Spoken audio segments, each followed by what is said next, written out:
बिस्मिल्लाहिर्रहमानिर्रहीम। अस्सलाम वालेकुम नाज़रीन, मैं फ़ारूक भट्टी अपने डिजिटल मीडिया चैनल पर आप सबको खुश आमदीद कहूँगा। नाज़रीन, आज अडयाला जेल में बानी चेयरमैन तहरीक इंसाफ जो हैं उन्होंने आज फ़ाइनल कॉल का जो है वो पैगाम जो है अपने कारकुनान को और अपनी पार्टी लीडरशिप को दे दिया है कि आपने कैसे पहुँचना है और जो मुतालबात हैं वो भी आपके सामने रखेंगे कि बानी चेयरमैन तहरीक इंसाफ ने क्या बयान दिए और असल जो बात छुपाई गई है बानी तहरीक इंसाफ ने जो कही वो भी अभी खबर आई है, वो भी आपके सामने रखेंगे। और दूसरा हम बात करेंगे क्या बानी चेयरमैन तहरीक इंसाफ के होते हुए जो एहतजाज हुए वो किस तरह नाकाम हुए और इससे गुज़श्ता जो अली मीन गंडापुर अपने काफ़िले के हमरा डी चौक पहुँचने की को एक फ़ाइनल कॉल थी, इससे पिछले भी पिछली गुज़श्ता बार भी, तो क्या वो KP हाउस और KP असम्बली और जो वो एक लंबी बीन सुनाते हैं, कहानी सुनाते हैं, क्या इस बार भी हमें कोई ऐसे ही देखने को मिलेगा क्या?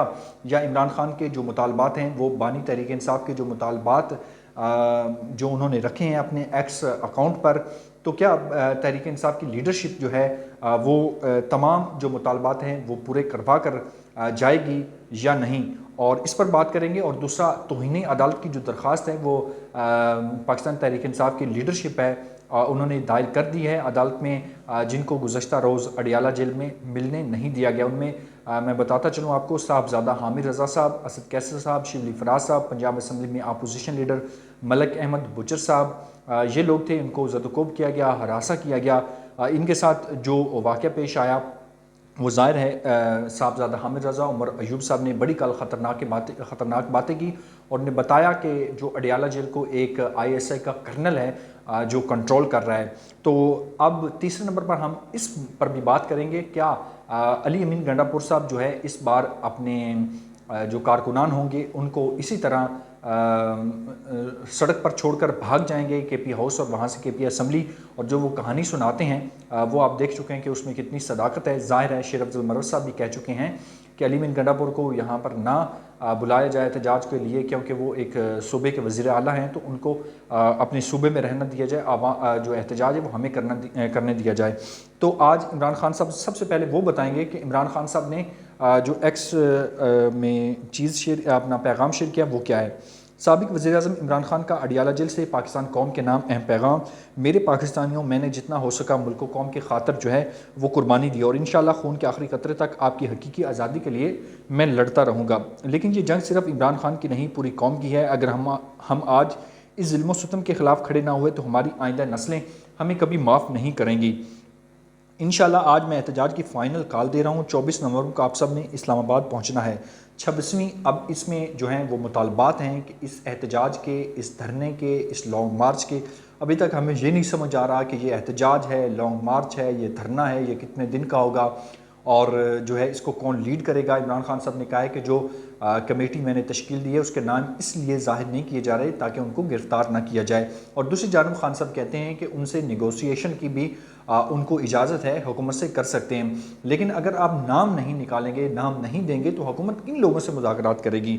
26वीं आईनी तरमीम के ज़रिए 10 साल के लिए गैर एलानिया जो है वो मार्शल लॉ लगा दिया गया। मुल्क में बोगस पार्लियामेंट, बोगस वज़ीर-ए-आज़म, बोगस सदर और बोगस जो है तमाम पार्लियामेंटेरियन है। इस वक्त जनरल मुशर्रफ से ज़्यादा खौफनाक डिक्टेटरशिप कायम है। कानून की बालादस्ती, जमहूरियत की आज़ादी और मुल्क के मुस्तकबिल को ख़त्म कर दिया गया है।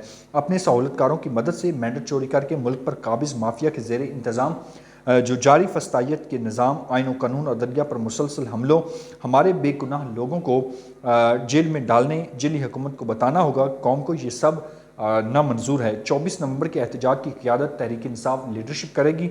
मैंने पार्टी रहनुमाओं को जामिया एहतजाजी प्लान दे दिया है। मैंने एक कमेटी तश्कील दी है, एहतजाज को लीड करने और ख़त्म करने का अख्तियार उस कमेटी के पास होगा। जिससे भी करने होंगे, हैंडलर जिस किसी को आगे करेंगे हमारी कमेटी उनसे मुज़ाकरात करेगी। मैं अपनी पार्टी की क़यादत को ये हदायत करता हूँ कि एहतजाज की जामिया मनसूबाबंदी करें और अपने हल्के के लोगों को इसके हवाले से मुकम्मल जो है आगाही दें। एक भरपूर लेकिन पुरअमन एहतजाज के लिए तैयार करें। जहाँ ये एहतजाज पार्टी लीडर्स, मेंबरान असम्बली, टिकट होल्डर, नाज़मीन और सूबाई मुकामी तंजीमों का इम्तिहान है, वहीं यह हर तबका फ़िक्र से ताल्लुक़ रखने वाले लोगों का भी इम्तिहान है। इस तबके में अपने कारोबारी तबके, सिविल सोसाइटी, कानूनी बरादरी, किसानों, रेहड़ीबानों, नौजवानों, तलबा जिनका मुस्तकबिल बिलखसूस दाव पर लगा हुआ है, इनको ये हदायत देना चाहता हूँ कि आपने इस तहरीक में बढ़ चढ़ कर हिस्सा लेना है और पार्टी की फ़ंडिंग में भी भरपूर हिस्सा लें। मुझे अपनी कौम पर मुकम्मल भरोसा है اور میں یہ پیشگوئی کر رہا ہوں کہ 24 نومبر کو پورا پاکستان اسلام آباد پہنچے گا اور عوام کا سمندر ہر رکاوٹ کو عبور کر کے اسلام آباد پہنچے گا۔ اس دن یک زبان ہو کر پوری قوم کے یہی مطالبات ہوں گے۔ 26ویں آئینی ترمیم کالعدم قرار دے کر آئین کو اپنی پرانی حالت میں بحال کیا جائے۔ چوری شدہ جو مینڈٹ ہے اس کو واپس کیا جائے۔ بغیر ٹرائل گرفتار سیاسی قیدیوں کو رہا کیا جائے۔ میرے پاکستانیوں، اب کی بار ہم نے اپنے مطالبات کی منظوری تک واپس جو ہے وہ نہیں لوٹنا۔ تو اب دیکھتے ہیں، یہ عمران خان صاحب نے اپنی پاکستانیوں کے نام، اپنے تحریک انصاف کے کارکنان، ان کی لیڈرشپ اور تمام جو طبقہ فکر کے لوگ ہیں پاکستان میں جو رہائش پذیر ہیں، ان کو مخاطب کر کے اپنا پیغام جو ہے وہ دے دیا ہے۔ اب دو باتیں چل رہی تھی کہ کچھ لوگ کہہ رہے تھے کہ جنوری میں کال دی جائے، اور پارٹی اس میں متضاد بیانات تھے۔ کچھ پارٹی کے اراکین کہتے تھے کہ احتجاج جو ہے ابھی کرنا چاہیے، اور کچھ کہتے تھے کہ اب مناسب وقت نہیں، ایک سردی کی شدت جو ہے وہ بھی اسلام آباد میں، اس لیے کارکنان کو وہاں پہ لانا، ان کو رکھنا، یہ بڑے مسائل کا سامنا ہوگا۔ لیکن اس سے جو گزشتہ بار جو ہیں وہ 22 نومبر 2022 میں بھی عمران خان صاحب کی موجودگی میں دھرنا ہوا، جس میں وہ زخمی ہوئے اور انہیں اسلام آباد آنا تھا، لیکن اس کے بعد وہ شوکت خانم ہسپتال میں رہے، اس کے بعد وہ زمان پارک چلے گئے۔ تو یہ اب تک کی جو صورتحال ہے، یہ ابھی جو ہے 24 نومبر کے بعد انتہائی اہم ہے، اور تمام نظریں جو ہیں وہ اس پر لگی ہوئی ہیں، کیا آیا یہ احتجاج اب کامیاب ہوگا، دھرنا کامیاب ہوگا، لانگ مارچ کامیاب ہوگا یا نہیں؟ کیا تحریک انصاف کی قیادت اور کارکنان اس بار اپنے مطالبات منوائے بغیر اسلام آباد سے واپس لوٹ جاتے ہیں، یا اپنے مطالبات جو ہیں وہ پورے کر کے یہاں سے اسلام آباد سے روانہ ہوتے ہیں؟ تو اب دیکھتے ہیں کہ آنے والے دنوں میں 24 نومبر کو کیا ہوتا ہے۔ 24 نومبر کو مار کٹائی ہوتی ہے، شیلنگ ہوتی ہے، تحریک انصاف کے کارکنان کتنے باہر نکلتے ہیں، کتنے اسلام آباد پہنچتے ہیں، اور جو حکومت کی جانب سے تمام ریڈ زون کے داخلے راستے، خارجی راستے بند ہوں گے، اسلام آباد کے تمام داخلی اور خارجی راستے جو ہیں وہ بند ہوں گے، اور پورا اسلام آباد بند ہوگا، پورا لاہور سے آنے والی موٹر ویز جو اسلام آباد کو ٹچ کرتی ہیں، اٹک پل بند ہوگا۔ لیکن علی امین گنڈاپور بھی کہتے ہیں کہ میں پوری انرجی سے آیا ہوں، پوری انرجی سے آؤں گا، اور اس بار میں اپنے تمام مطالبات جو ہے پورے کروا کر اسلام آباد سے واپس جاؤں گا۔ تو اس سے پہلے بھی ثوابی میں ایک عوامی جرگہ ہوا، جس سے عوام کی رائے بھی لی گئی، اس میں علی امین گنڈاپور صاحب نے بہت اہم گفتگو کی، بہت خطرناک گفتگو کی۔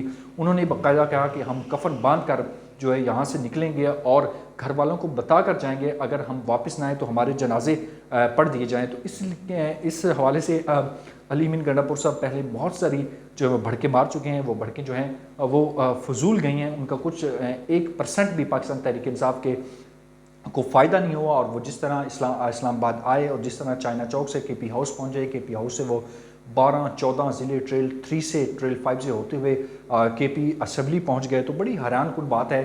تو گزشتہ روز جو میں نے بتایا آپ کو، اڈیالہ جیل میں ملنے والوں نے جو اس میں ذمہ داران ہیں، جس طرح عمر ایوب صاحب نے کہا کہ اڈیالہ جیل میں ایک ISI کے جو کرنل ہیں وہ کنٹرول سنبھالیں، ان کے تمام ذمہ داران کے خلاف جو ہے انہوں نے توہین عدالت کی درخواست دائر کر دی گئی ہے۔ Tehreek Insaf do and die کی پوزیشن میں ہے، آر یا پار۔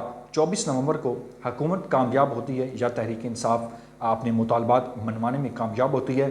جتنی بھی اہم ڈیولپمنٹ ہوگی وہ آپ کے سامنے رکھیں گے۔ تو فی الوقت کے لیے مجھے اجازت دیجیے۔ اللہ نگہبان۔ پاکستان زندہ باد۔